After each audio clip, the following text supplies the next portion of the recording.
dan nak baca dalam media. Si kurang libero calon-calon mahasiswa di Aceh. Wada didas buat baca Quran cuba mentua.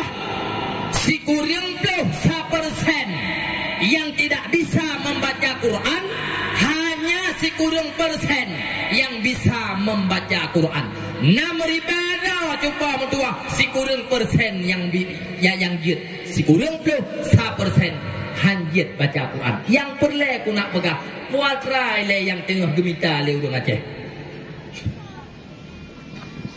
Puatra yang tengah gulet dan giyulet ba anu-anu orang Aceh urangnya mata.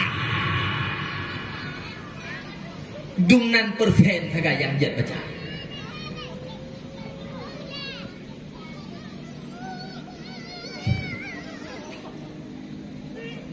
Nih, ada matanya tak cupu kerja tak ada masalah be. Tapi atanya nuranya kayak cupu oleh media. Si monet dipeek dalam media. Hai, bantabah donya cupu. Laganya ke kondisi generasi Islam.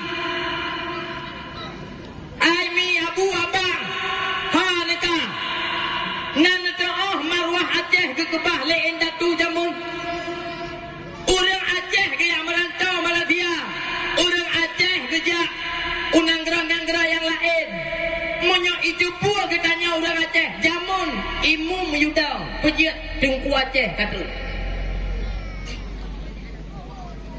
nanti oh pakiban marwah Aceh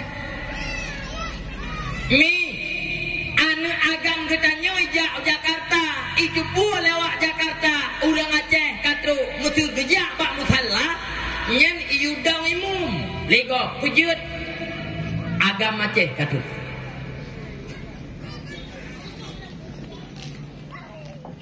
mi